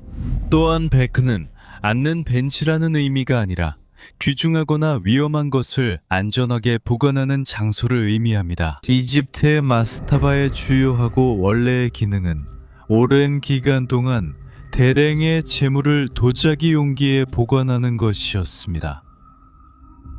시간이 지나면서 이러한 재물들, 예를 들어 맥주나 와인 등이 종교의식에 사용된다는 믿음이 생겨났습니다. 신들을 달래거나 고인이 저승 가는 길을 돕기 위해서였습니다. 하지만 이러한 해석은 이후의 종교적 관습과 유럽 기독교 시대의 이집트 학자들에 의해 영향을 받았으며 그들은 행렬의 묘사를 장례식 의식으로 잘못 해석했습니다. 실제로 원래의 제물은 음료가 아니었고 제단 위에서 의식적으로 바쳐진 것도 아니었습니다. 단순히 지하방에 쌓아두었던 것입니다. 예를 들어 상징적인 사례로는 사카라에 세워졌던 마스타바가 있는데 이 마스타바는 여러 층으로 확장되어 훨씬 더 큰 구조물이 되었습니다. 오늘날 우리는 이 구조물을 조세르 피라미드로 알고 있습니다. 조세르 왕 통치 시기에 수천 개 항아리가 아비도스에서 사카라로 옮겨져 계단식 피라미드 아래 저장고에 보관되었습니다. 이 이사는 단순한 의식적인 행위가 아니라 재공급이라고 불리는 대규모 작업이었습니다. 간단히 말해서 이 신비로운 항아리들이 원래 보관되어 있던 아비도스 유적지가 세월이 흐르면서 훼손되어 새로운 장소로 대체되어야 했던 것입니다. 이로 인해 약 4만 개에 달하는 항아리들이 조세르 피라미드 아래에 파낸 깊은 터널로 옮겨지게 되었습니다. 이 작업은 기근 석비에 기록되어 있으며 이 비문에는 파라오 조세르가 심각한 기근에서 나라를 구했다는 내용이 담겨 있습니다. 전염병까지 겹쳐 백성들이 죽음에 이르게 했습니다. 하지만 이 전염병은 무엇 때문에 발생한 것일까요? 신비한 항아리들이 보관되어 있던 아비도스 유적지와 어떤 연관이 있을까요? 하지만 우리가 분석하고 있는 연구는 좀 더 현실적인 답을 제시해 줄 수도 있습니다. 사실 이 항아리들에는 음식이 아니라 진흙이나 모르타르가 들어있었을 가능성이 더 높습니다. 이런 종류의 진흙은 아마도 하늘로 오르는 의식에서 우라늄을 사용하면서 생긴 방사성 폐기물이었을지도 모릅니다. 아비도스 유적지에서 유출된 이 방사성 진흙의 존재가 바로 파라오 조세르 시대에 발생한 그 신비로운 전염병의 원인이었습니다.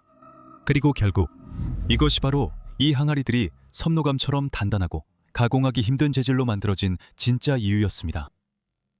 이 질문들에 답하기 위해 펠로우스의 연구는 아비도스 항아리의 라벨에 있는 몇몇 고대 상징들에 대한 해석을 다시 살펴볼 것을 제안합니다. 하지만 이 상징들을 함께 보기 전에 먼저 전제를 하나 말씀드려야 합니다. 현대 물리학은 두 가지 종류의 방사선을 구분합니다. 알파 입자와 베타 입자, 그리고 감마선입니다. 알파 입자는 비교적 크고 느리며 침투력이 약합니다. 베타 입자는 매우 작고 활동성이 높으며 중간 정도의 침투력을 가지고 있습니다. 반면에 감마선은 오직 직선으로만 이동합니다. 감마선은 침투력이 매우 강하고 골수에 매우 해로우며 노출될 경우 조혈계 종양을 유발합니다. 고대 이집트 체계에는 두 가지 유형의 영혼이 있었는데 이는 오시리스의 죽은 몸의 유해에서 나타난 바와 카였습니다. 바는 처음에는 새의 추상적인 상징으로 표현되었습니다. 아비도스 항아리의 라벨은 두 종류의 새를 구분했는데 이는 현대 알파 입자와 베타 입자의 방사선 명칭을 연상시킵니다. 이 논리에 따르면 알파 방사선은 크고 느린 거위로 표현되었고 베타 방사선은 작고 민첩한 새로 표현되었습니다. 자주 마스타바의 수직 통로를 따라 도망치는 모습으로 그려졌습니다. 칸은 우리가 감마선과 연관지을 수 있으며 훨씬 더 강력하고 위험한 것으로 여겨졌습니다. 처음에는 뱀의 머리로, 이후에는 곧게 선 인간의 팔과 손으로 표현되었습니다. 우리가 알다시피 방사성 폐기물은 매우 위험합니다.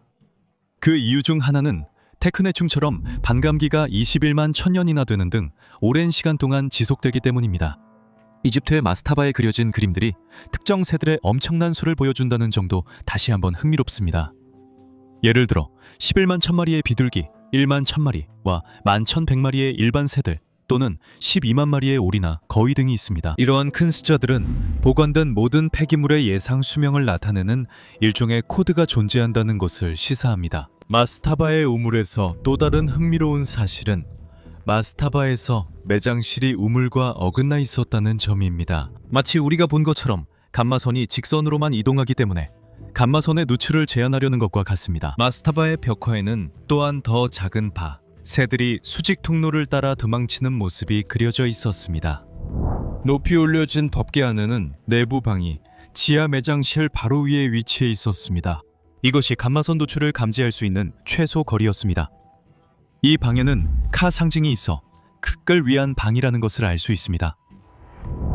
이 방은 또한 위쪽에 작은 구멍들이 있어 환기가 되었고 광선의 카나리아처럼 사용되는 살아있는 새들을 보관하는 데 사용되었습니다. 많은 문헌에서 카, 노출 감지를 위해 마스타바에 살아있는 새들을 계속 공급했다고 언급합니다. 아마도 신성한 이비스였을 것입니다. 예를 들어 역사가 요세푸스 플라비우스는 고대 이집트인들이 사악한 뱀을 감지하기 위해 우리에 가둔 이비스를 사용했다고 기록했습니다.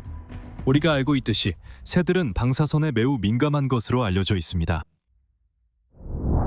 이 모든 단서를 따라가다 보면 마스타바가 방사성 폐기물을 수백만 년 동안 안전하게 저장하고 관리하기 위해 설계되었다고 추측할 수 있습니다. 그 구조와 작동 방식은 실제로 방사능과 그 위험성에 대한 깊은 이해의 결과로 보입니다.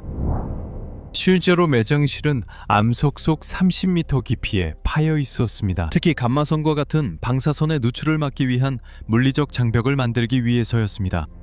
방사성 폐기물은 매우 단단하고 밀도 높은 석재로 만든 석관과 비슷한 용기에 담겨 있었습니다. 이는 침투성 방사선 누출을 막기 위한 조치였던 것 같습니다. 두 번째, 외부 방에는 음식 재물을 올려놓는 산반 같은 것이 있었습니다. 이것은 멸균 효과가 있는 감마선의 존재를 감지하기 위한 두 번째 기발한 전략이었습니다. 실제로 산반 위에 올려놓은 음식이 정상적으로 부패하지 않는다면 그것은 위험한 방사선이 있다는 명확한 신호였습니다. 아비도스에 있는 제1왕조와 제2왕조의 무덤들은 더 단순해 보이며 종종 얕은 구덩이에 불과하고 덮개도 거의 없거나 전혀 없습니다. 여러 증거가 시사하듯이 바로 이러한 부족한 보호 조치가 방사능 누출을 초래한 것으로 보입니다. 이 모든 것을 뒷받침하듯 여러 이집트 문헌에서는 아비도스를 마법의 흐름을 정제하고 농축하는 장소로 언급하고 있습니다. 이곳에서 방사성 물질의 조작이 이루어졌을 가능성을 시사합니다. 만테오의 이집트 역사에서는 디제트의 통치 기간 동안 심각한 역병이 발생했다고 기록되어 있는데 이는 방사선 노출로 인해 발생했을 가능성이 있습니다. 또한 아비도스에서는 25세의 젊은이들이 묻힌 수백 개의 부속 무덤이 발견되었는데 이들은 겉보기에는 건강했지만 방사능 중독으로 사망했을 가능성이 있습니다. 마지막으로 고왕국 시대의 해골을 대상으로 한 연구에서는 퇴행성 관절 질환과 두개골의 다공성에 유의미한 발생률이 나타났습니다. 이러한 상태는 기근이나 전염병뿐만 아니라 방사능 노출로도 발생할 수 있습니다. 하지만 이러한 단서들이 고대 이집트에서 방사성 물질의 사용을 시사한다면 우리는 과연 이 문명의 공식 연대 측정을 얼마나 신뢰할 수 있을까요? 이처럼 위험한 물질을 다루기 위한 기술은 전통적인 연대기와 맞지 않는 과학적 발전 수준을 시사할 수도 있습니다. 20세기 초 고고학 발굴로 전 세계의 이목이 이집트에 집중됐습니다. 1923년 이집트의 왕가의 계곡, 즉 나일강 서안의 룩소르 맞은편에서 투탕카멘 파라오의 무덤이 발견되었습니다. 수년간의 헛된 탐사 끝에 이 발견은 영국의 고고학자 하워드 카터에 의해 이루어졌습니다. 매장실은 온전한 상태로 발견되었으며 3,000년이 넘는 세월 동안 완벽하게 보존된 귀중한 유물들이 모두 들어있었습니다. 이 발견은 전 세계에 알려졌고 고대 이집트에 대한 관심을 불러일으켜 새로운 고고학 탐사의 물결을 이끌었습니다. 몇 년 후 고고학자 셀리마사는 기자평원에서의 발굴 중 놀라운 발견을 알렸습니다. 그는 실제로 신비로운 지하 터널 네트워크를 발견했다고 합니다.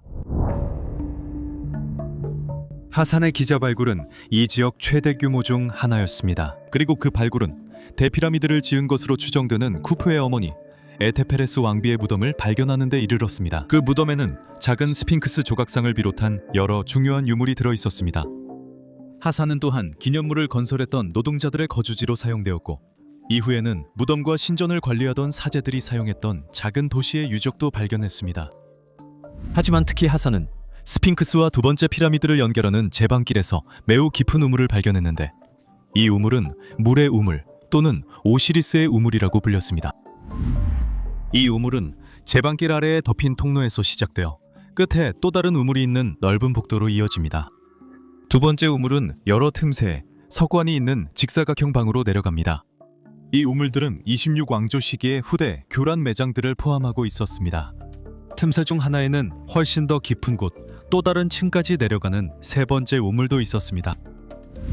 이 우물의 바닥에는 거의 완전히 물에 잠긴 방이 있었습니다. 하산은 4년 동안 물을 퍼내며 방을 비우려고 했지만 실패했고 결국 발굴을 포기해야 했습니다. 하지만 물이 충분히 맑아서 잠긴 방 안에 4개 기둥의 흔적과 중앙에 큰 석관이 있는 것이 보였습니다. 하산의 작업은 스핑크스가 단순한 독립된 조각상이 아니라 사원과 다른 신비로운 지하 구조물들을 포함한 훨씬 더 큰 복합체의 일부였다는 것을 의심의 여지 없이 증명했습니다. 그 발견은 당시 언론에 널리 보도되었지만 갑자기 아무런 예고도 없이 언론은 그 이야기를 다루지 않게 되었습니다. 이집트 당국은 관심을 다른 사업들로 돌렸고 고고학자들은 다시 무덤과 보물에 집중하게 되었습니다. 왜 이렇게 중요한 발견들에 대한 조사가 중단되었을까요? 일부 연구자들에 따르면 모든 것을 은폐하려는 분명한 의도가 있었다고 합니다. 기자 평원 아래에 숨겨져 있을지도 모르는 것이 우리가 이 고대 민족에 대해 알고 있다고 생각하는 모든 것을 바꿀 수 있기 때문입니다. 사막의 모래 아래에는 도대체 얼마나 충격적인 것이 숨겨져 있을까요? 이를 이해하기 위해 우리는 한 걸음 뒤로 물러나 고대 그리스로 가야 합니다. 그곳에서 저는 12개의 궁전, 이 규칙적으로 배치되어 서로 연결되어 있고 테라스들로 구분되어 12개의 방을 둘러싸고 있는 모습을 보았습니다. 이것이 인간의 작품이라는 것을 믿기 어렵습니다. 벽에는 조각된 형상들이 가득하고 각 안뜰은 흰 대리석으로 정교하게 지어졌으며 기둥들로 둘러싸여 있습니다. 미로가 끝나는 모퉁이 근처에는 높이 70m의 피라미드가 있는데 그곳에는 동물의 거대한 조각상이 새겨져 있고 지하 통로를 통해 들어갈 수 있습니다. 믿을 만한 사람에게 들은 바로는 이 피라미드의 방들과 지하 통로들이 기자의 피라미드들과 연결되어 있다고 합니다. 이것이 바로 역사의 아버지로 불리는 그리스 역사가 헤로도토스가 이 신비로운 장소를 묘사할 때 사용한 말입니다. 하지만 오늘날 우리는 이곳의 흔적을 더 이상 찾을 수 없습니다. 이곳은 수많은 문서와 오래된 두루마리를 보관하며 세월로부터 보호한 장소였습니다. 증언에 따르면 이 두루마리에는 고대 이집트인들의 모든 고대의 지식이 담겨 있었다고 합니다. 하지만 헤로도토스만이 이 놀라운 구조물들의 유일한 증인은 아닙니다. 칼키스 이암블리코스, 기원전 300년에 살았던 시리아의 철학자는 이를 자세하게 묘사했습니다. 스핑크스의 몸을 통과하는 길이 기자의 대피라미드로 이어졌다고 합니다. 이 입구는 오늘날 모래와 쓰레기로 막혀 있지만 여전히 스핑크스의 앞발 사이에서 그 흔적을 찾을 수 있습니다. 이전에는 청동문으로 닫혀 있었으며 그 비밀스러운 열쇠는 오직 마법사들만이 다룰 수 있었습니다. 그곳은 일반인들에게서 보호되었고 일종의 종교적 두려움이 무장 경비보다 더 잘 침범당하지 않게 했습니다. 하지만 이 고대의 신비로운 지하 공간들에 대한 징후는 매우 많습니다. 예를 들어 로마의 역사가 플리니우스는 기원 후 1세기에 이에 대해 언급하고 있습니다. 그는 스핑크스 아래 하르마키스라는 이름의 왕자의 무덤이 있으며 그 안에 엄청난 보물이 들어있다고 기록했습니다. 놀랍게도 여러 고대 문헌에서 스핑크스는 한때 위대한 스핑크스 하르마키스라는 이름으로 불렸으며 이집트 신 하르마키스와 연관되어 있었습니다. 4세기 로마의 역사가 아미아노 마르첼리노는 고대인들이 일부 지하 갤러리의 벽에 새겨놓은 비문들을 기록했습니다. 이 비문들은 이 통로들이 대홈수로 잃어버린 고대의 지혜를 보존하기 위해 깊은 곳에 건설되었다는 것을 나타냅니다. 하지만 더욱 놀라운 것은 800년대와 900년대에 살았던 아랍의 역사학자이자 지리학자 백과사전 편찬자인 마수디의 증언입니다. 그는 기자 아래의 지하 회랑에는 구조물과 그 소중한 내용을 지키기 위해 배치된 기계식 수호자 조각상들이 있다고 기록했습니다. 지혜와 다양한 예술 및 과학 분야에서의 성취에 관한 기록들은 깊숙이 숨겨져 있었으며 이는 미래에 그것을 이해할 수 있는 사람들에게 유익한 문서로 남을 수 있었습니다. 이 시점에서 우리는 이러한 증언들에 실제로 어떤 진실이 있는지 아니면 이 저명한 작가들의 상상력의 산물에 불과한지 궁금해하지 않을 수 없습니다. 왜냐하면 수년 동안 많은 역사가들이 이에 대해 언급해왔기 때문입니다. 이 질문에 답하기 위해 우리는 시간 여행을 하듯 1990년대 초반로 가봐야 합니다. 1991년 이집트 학자 존 앤서니 웨스트와 지질학자 로버트 쇼크가 이끄는 탐사대가 기자 평원으로 출발했습니다. 지하에 비밀방이 숨겨져 있을 가능성을 조사하기 위해서였습니다. 연구팀은 정교한 지진 장비를 사용해 스핑크스 근처 지하 깊숙이 음파를 보냈습니다. 그리고 돌아온 진동은 땅속에 설명할 수 없는 이상 현상이 있음을 밝혀냈습니다.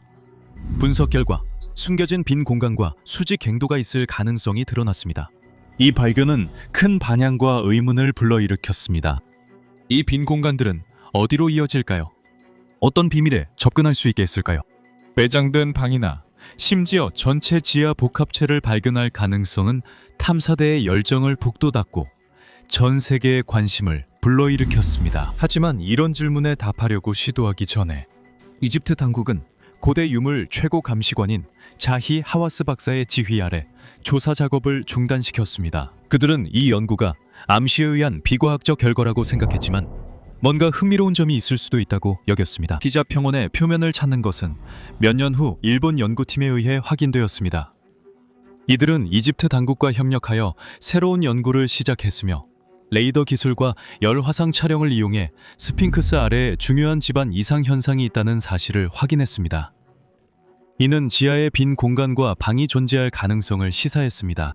하지만 이번에도 연구는 중단되었고 구체적인 결과로 이어지지 않았습니다. 이러한 이상 현상의 본질을 규명하기 위한 정밀한 연구를 하려 하지 않는 이집트 당국의 이러한 소극적인 태도, 그리고 자이하와스의 모순된 태도는 때로는 지하방의 존재 가능성을 인정하는 듯 보이기도 하고 때로는 이를 부정하는 듯 보이기도 합니다. 이로 인해 이 문제의 진상을 밝히려는 진정한 의도에 대해 여러 불만과 의혹이 제기되었습니다. 결국 스핑크스가 기자 평원의 깊은 곳으로 이어지는 통로들로 관통되어 있을 수 있다는 것은 근거 없는 가설이 아닙니다. 앞서 보았듯이 과거 역사가들의 많은 증언이 그 존재를 확인해주고 있지만 이런 증언들만 있는 것은 아닙니다. 1798년에 프랑스의 고고학자이자 예술가인 비방드농은 스핑크스의 머리 위에 난 구멍에서 한 남자가 나오는 모습을 그린 그림을 그렸습니다. 1920년대에는 열기구에서 촬영한 항공사진이 스핑크스 머리 윗부분에 구멍이 있음을 보여주었습니다. 역사학자들의 증언 외에도 스핑크스 내부의 지하로 이어지는 하나 이상의 통로가 있을 수 있다는 가설을 뒷받침하는 구체적인 증거들이 존재합니다. 하지만 현재 이집트 당국은 이러한 가능성을 계속해서 부인하고 있습니다. 역사적 기록에 따르면 기자 평원의 지하에는 실제로 지하 도시가 존재하며 그 입구는 스핑크스 내부에 있을 수 있다고 합니다. 암석에 파인 계단들이 거대한 터널, 동굴, 그리고 고고학 유적지, 지하에 위치한 방들로 이어진다고 합니다. 이 거대하고 복잡한 지하 시스템은 동쪽, 즉 카이로시 방향으로 뻗어 있다고 합니다. 그리고 20세기 동안 이루어진 많은 발굴 작업들은 그 존재 가능성을 실제로 보여주었다고 합니다. 앞서 본 것처럼 1900년대 초반의 하사는 이미 스핑크스와 피라미드 사이에 위치한 일련의 우물과 지하방들을 확인한 바 있습니다. 하지만 이러한 구조물들은 기자 평원만의 독특한 특징은 아닙니다. 예를 들어 아와라의 광대한 고고학 유적지는 피라미드와 그 주변의 수많은 구조물을 포함합니다. 이곳에서도 지하방과 터널의 존재가 밝혀졌습니다. 이는 지하의 복잡한 네트워크가 존재함을 시사합니다. 하지만 이 역시 오늘날까지도 감사되지 않은 상태입니다. 지하방과 터널 시스템의 존재는 역사적 기록과 최근 몇 년간 이루어진 연구들에 의해 뒷받침되는 것으로 보이지만 오늘날까지도 이 모든 것은 의심받고 있으며 일부 연구자들에 따르면 이집트 당국에 의해 심지어 방해받고 있다고 합니다. 하지만 스핑크스를 둘러싼 미스터리는 이것에만 국한되지 않습니다. 또 다른 미해결 문제는 이 놀라운 기념물의 기원입니다. 웨스트가 1990년대에 수행한 연구는 일련의 지하방과 터널뿐만 아니라 놀라운 무언가도 밝혀냈습니다. 스핑크스의 연령에 관해서 그때까지 스핑크스의 나이는 약 4,500년으로 추정되었으며 이는 쿠프 왕조, 즉 기원전 2,500년경으로 여겨졌습니다. 하지만 웨스트가 지질학자 쇼크와 함께 진행한 지질학적 조사는 스핑크스가 훨씬 이전에 조각되었을 가능성을 시사했습니다. 아마도 1만 년 이상 전에 사하라가 아직 강한 비가 내리던 지역이었을 때, 즉 마지막 빙하기가 끝나던 시기와 일치합니다. 웨스트와 쇼크가 스핑크스의 건설 시기를 더 이전으로 추정하게 만든 단서들은 여러 가지가 있습니다. 쇼크의 지질학적 전문성 덕분에 스핑크스 암석의 침식이 우리가 예상할 수 있는 것과는 다르다는 점이 밝혀졌습니다. 기자 평원과 같은 사막 환경에서는 침식은 실제로 깊고 불규칙하게 나타나며 강한 비나 홍수로 인해 남겨진 흔적과 더 일치하는 것처럼 보입니다. 또한 스핑크스에서 관찰되는 침식은 주변 피라미드에서 나타나는 침식과 현저하게 다르며 피라미드들은 바람과 모래에 의해 발생한 침식과 일치하는 모습을 보입니다. 반면 스핑크스는 바람과 모래가 아닌 물에 의한 마모 흔적과 일치하는 모습을 보입니다. 이것은 추가적인 의심의 여지 없이 스핑크스가 피라미드와는 다른 시대에 건설되었을 가능성을 시사합니다. 그러니까 정리하자면 공식 고고학에 따르면 스핑크스는 기원전 2500년경에 세워졌다고 합니다. 대략 5000년 전쯤입니다. 또한 이집트 기후가 최소 9000년 전부터 건조해지기 시작한 것도 알고 있습니다. 스핑크스는 약 50cm 물 침식 흔적을 보입니다. 이것은 스핑크스가 이러한 침식 흔적을 가지려면 훨씬 이전 시대에 건설되었어야 한다는 것을 의미하는 것 아닙니까? 일부 추정에 따르면 물이 이런 종류의 침식을 일으키려면 최소 10,000년에서 최대 50,000년이 걸린다고 합니다. 여기에 또 다른 증거를 추가해야 합니다. 이집트 왕조들이 큰 석회암 블록을 채취했던 채석장에는 물에 의한 침식 흔적이 보이지 않습니다. 이는 당연한 일입니다. 최소 5000년 전부터 기자 평원은 사막 기후였으니까요. 그렇다면 어떤 신비한 기상현상이 스핑크스에는 침식을 일으키고 채석장에는 영향을 주지 않았던 걸까요? 이 모든 상황에서 뭔가 맞지 않는 점이 분명합니다. 스핑크스가 훨씬 더 오래되었음을 시사하는 또 다른 단서는 그 배치와 관련이 있습니다.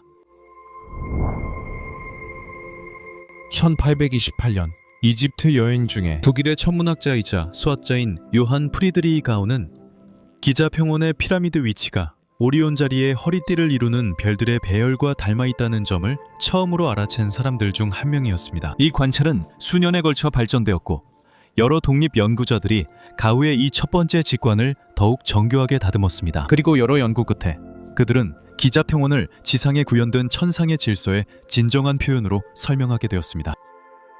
실제로 쿠프 피라미드는 오리온 자리의 세 주요 별 중 가장 동쪽에 있는 알니탁 별을 나타내며 파라오를 지상의 왕으로 묘사한다고 할 수 있습니다. 케프렘 피라미드는 세 별 중 중앙에 위치한 알릴람 별을 나타낸다고 할 수 있습니다. 그리고 이것은 파라오가 태양신 라의 대표자임을 상징한다고 할 수 있습니다. 리케리노스 피라미드는 마지막으로 세 별 중 가장 서쪽에 위치한 민타카 별을 상징하며 파라오를 저승의 신으로 재현한다고 할 수 있습니다. 오시리스, 스핑크스. 스핑크스는 동쪽, 즉 밤하늘에서 가장 밝은 별인 시리우스 방향을 바라보고 있습니다. 시리우스는 오시리스의 아내이자 누이인 여신 이시스와 연관되어 있었습니다. 스핑크스의 몸은 또한 사자의 몸으로 고대 이집트에서 신성한 동물로 여겨졌으며 힘과 권력을 상징합니다. 스핑크스가 기자 고원의 입구에 위치한 것은 파라오가 저승의 수호자 역할을 한다는 것을 상징합니다. 그리고 마지막으로 남쪽에서 북쪽으로 흐르는 나일강이 오리온의 허리띠와 평행하게 놓여 있습니다. 정렬 이론에 따르면 나일강은 밤하늘을 가로지르는 은하수, 즉 천상의 강을 상징한다고 합니다. 오늘날 세차운동 때문에 오리온의 허리띠는 원래 정렬에서 약간 동쪽으로 이동해 있습니다. 하지만 1만 500년 전 오리온 정렬 이론에 따르면 기자 복합단지가 설계되었을 때는 그렇지 않았습니다. 세차운동으로 인해 오리온의 허리띠는 피라미드와 나일강과 완벽하게 정렬되는 위치에 있었을 것입니다. 분명히 만약 이 모든 것을 사실로 받아들인다면 우리는 전체 복합단지의 연대를 훨씬 더 이전으로 돌려야 할 것입니다. 하지만 스핑크스가 현재 알려진 시대보다 훨씬 더 오래되었다는 가설은 사실로 확인되는 듯합니다. 1850년에 발견된 고대 이집트 석판, 즉 인벤토리 비문으로 알려진 것에서 알 수 있습니다. 이 석판에는 스핑크스가 이집트 학자들이 주장하는 것처럼 쿠프에 의해 건설된 것이 아니라 파라오가 단순히 복원했을 뿐이라고 적혀 있습니다. 폐하께서는 오랜 시간 방치된 후 기자의 캠신전 앞에 있는 그 조각상을 복원하도록 하셨습니다. 따라서 스핑크스는 이미 5,000년 전 에도 복원이 필요할 정도로 매우 오래된 기념물이었습니다. 그리고 이 시점에서 이러한 놀라운 이상 현상들이 모두 드러난 만큼 우리는 과연 누가 실제로 스핑크스를 건설했는지 궁금해하지 않을 수 없습니다. 지금까지 여러분께 보여드린 것들은 누구나 명확하게 정의하고 분석할 수 있는 요소들입니다. 우리의 이야기를 계속 이어가고 이 질문에 답을 시도하려면 우리는 한 걸음 더 나아가 과감하게 가설을 세워야 합니다. 스핑크스는 아주 오래전 마지막 빙하기에 살았던 고대 민족에 의해 세워진 것으로 보입니다. 그리고 에드푸 신전에 적힌 내용뿐만 아니라 고대 그리스에서 전해지는 몇몇 역사적 기록들도 사실로 받아들인다면 이 민족은 대서양에 위치한 신비로운 섬에서 기원했으며 그곳은 파괴적인 대재앙으로 인해 사라졌다고 합니다. 저희 작업을 지켜보신 분들은 채널에서 보실 수 있는 여러 영상에서 이 가설을 언급했다는 걸 아실 겁니다. 반면에 이집트 문명에 큰 영향을 끼쳤고 확실히 더 이전에 존재했던 민족을 살펴보면 우리는 수메르인들을 찾을 수 있습니다. 수메르 신화는 신적인 모습을 한 존재들, 즉 아누나키에 대해 이야기합니다. 그들은 하늘에서 내려왔으며 엄청난 지혜와 매우 발전된 기술을 가지고 있었습니다. 일부 연구자들은 신화에서 묘사된 이 존재들이 신이 아니라 별에서 온 민족이었다고 생각합니다. 그들은 매우 발전된 기술을 가지고 있었습니다. 그리고 그들은 문명 발전을 필요한 천연 자원을 찾으러 지구에 왔다고 합니다. 길가메시와 같은 수메르 문헌에는 모래 아래 숨겨진 터널을 통해 들어갈 수 있는 거대한 지하 도시들이 존재한다고 전해지는데 이는 분명 매혹적입니다. 혹은 후아와 히에 대해 읽는 것도 마찬가지요. 그라면 다소 모두의 무롭고 프레소서요. 그루스피컴 가데몬타 추어버머 해시만데 슈와와 히데 혹은 후아와 이데 읽는 것도 마찬가지죠. 슈카체과 이번 두정의 휘다단가 제가 그런 주점이 보이고 싶지 않 혹은 후아와 휴아와, 이건 후아와 이대에 읽는 것도 마찬가지죠. 복은 후마와 첩습니다. 또간봄은 후아와에 읽는 거 이거 주마다. 사자머리를 하고 무시무시한 모습을 한 거대한 존재들로 신성한 장소를 지키는 임무를 맡고 있었습니다. 이러한 특별한 존재들에 대한 묘사는 우리가 앞서 보았던 아랍 역사가 이것은 기자평원 지하방을 지키는 무시무시한 기계동상 이야기와도 연결됩니다. 저는 제 지능을 의심받을까 두려워서 설명할 수 없는 것들을 보았습니다. 하지만 분명히 그것들을 보았습니다. 하지만 사자머리를 한 존재들의 묘사는 고대 이집트에서 새로운 것이 아닙니다. 일부 연구자들은 스핑크스의 머리 자체가 원래는 사자의 머리였으며 시간이 흐르면서 이것이 변경되었다고 생각합니다. 그렇다면 이 사실들의 연관성이 있을까요? 분명히 우리는 그것을 알지 못합니다. 하지만 우리가 아는 것은 스핑크스의 아주 오래된 기원이 매혹적이고 새로운 가능성을 열어준다는 점입니다. 누가 그것을 만들었을까요? 재앙적인 사건으로 인해 사라진 고도로 발전된 민족이었을까요? 아니면 고대의 별의 민족과 접촉했다는 증거일까요? 그리고 마지막으로 기자평원의 깊은 곳에는 무엇이 숨겨져 있을까요? 저희의 바람은 새로운 발굴과 연구를 통해 이 신비로운 구조물들 뿐만 아니라 흔적이 사라진 듯한 아주 오래된 민족에 대한 미스터리도 밝혀지기를 바라는 것입니다. 분명히 아직도 많은 의문점들이 남아있고 앞으로 더 깊이 연구할 가치가 있는 요소들도 많습니다. 하지만 이제 이쯤에서 여러분의 의견을 정말로 듣고 싶고 여러분의 제안도 궁금합니다. 그리고 이 영상이 마음에 드셨다면 저희 채널을 구독해서 저희의 활동을 응원해주세요. 다음 이야기에서 뵙겠습니다.